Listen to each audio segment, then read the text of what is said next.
Siya lang po kasi yung kaibigan ko, teacher. Hindi po kasi maganda yung ugali po ng iba naming kaklase. Ha? Paano mo naman nasabi yan, Abby? Totoo ba yun, Maya? Ayos lang po ako, teacher. Sanay na po ako sa mga panlalait nila. Pero Maya, hindi tama na laitin ka nila. At hindi rin tama na husgahan ng isang tao.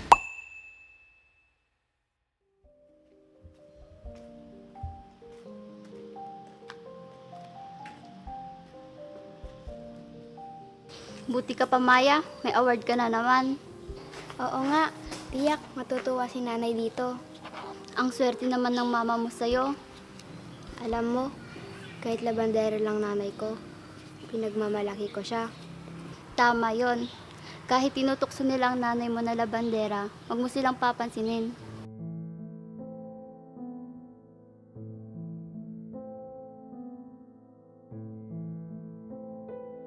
Kanina pa ba kayo dito, anak? Mahal po, Nay. Ano po, tita? Hindi po, Nay. Saglit pa lang po. Ano yung hawak mo, anak? Award ko po, Nay, sa school. Talaga, anak? Ang galing naman ng anak ko. Halika nga dito. Para sa inyo po to, Nay. Talaga, anak?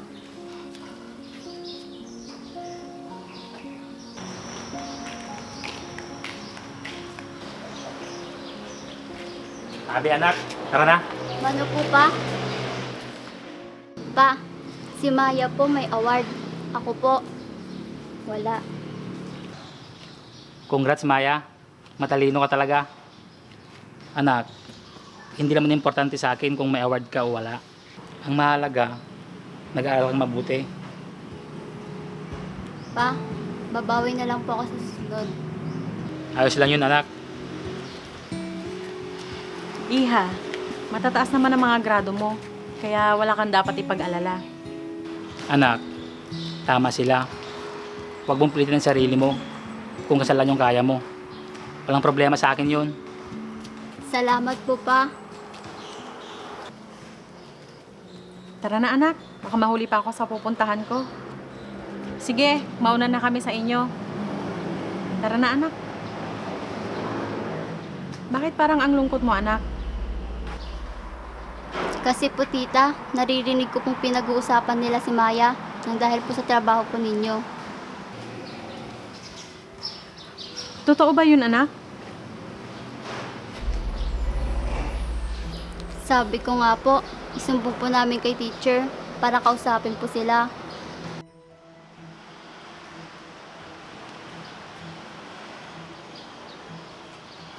Hayaan na lang natin sila, mga anak. Hindi naman pwedeng hayaan natin sila. Kawawa naman si Maya. Masasaktan niya yung damdamin ng bata. Hayaan nyo. Sa susunod, ako na mismo ang kakausap sa teacher nila. Tara na, Maya.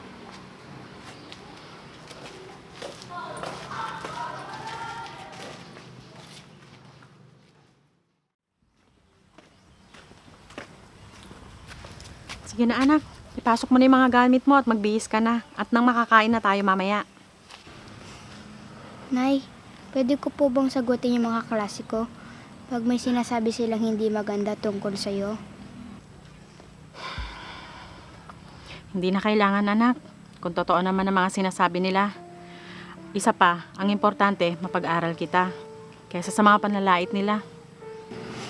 Nay, kahit nilalait ako sa eskwelahan, pangako ko po, mag-aaral po ako ng mabuti para sa inyo. Anak, mag-aral kang mabuti para sa sarili mo. Ayoko matulad ka sa akin na hindi ko naranasan ang nakaakyat sa entablado para abutin ang diploma. Huwag po kayo mag-alala, Nay. Hindi ko na lang po sila papansinin at papatulan. Mag-aaral na lang po ako ng mabuti. Salamat, anak.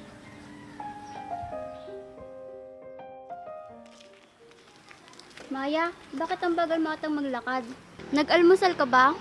May tinapay ako dito. Ibibigay ko sa iyo kung gusto mo. Naku, wag na, Abi. Medyo maaga pa naman, kaya di ako nagmamadali.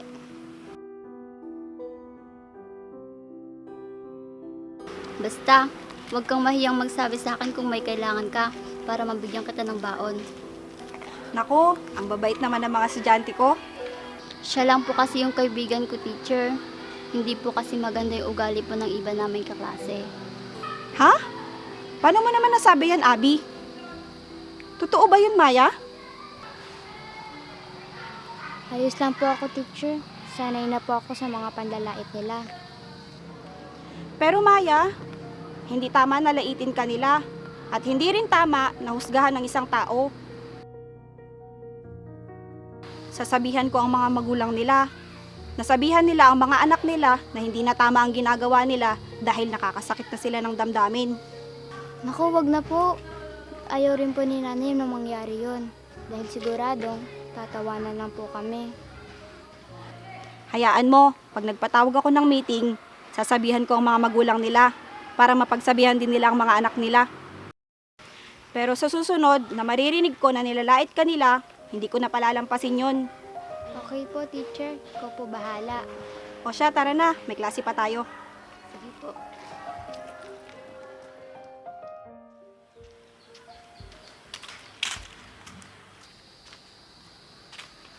Nay! Ano po? Mukhang saya ata ang anak ko ah. Opo, Nay. May meeting daw po kasi kayo mga magulang sa paaralan namin. Gusto mo ba akong pumunta, anak? Oo naman po. Gustong gusto ko, Nay. Kaso, inaalala lang kita, anak. Baka kutsayin ka lang ng mga kaklase mo kapag nakita nila ako. Nay, kahit ano pong sabihin nila, hindi na po mahalaga yon. Ang mahalaga po, mahal kita. Sige, anak. Pupunta ako bukas sa meeting nyo. Yay! Pupunta si nanay. Nako, ito talagang anak ko.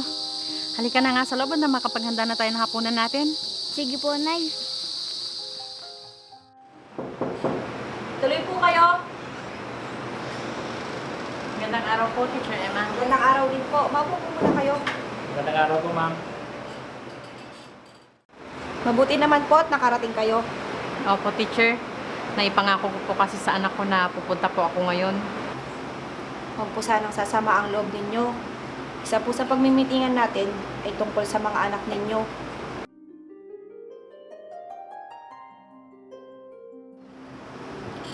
Yung anak niyo po kasing si Maya, nakarating po kasi sa akin na lagi po siyang nilalait ng mga klase niya.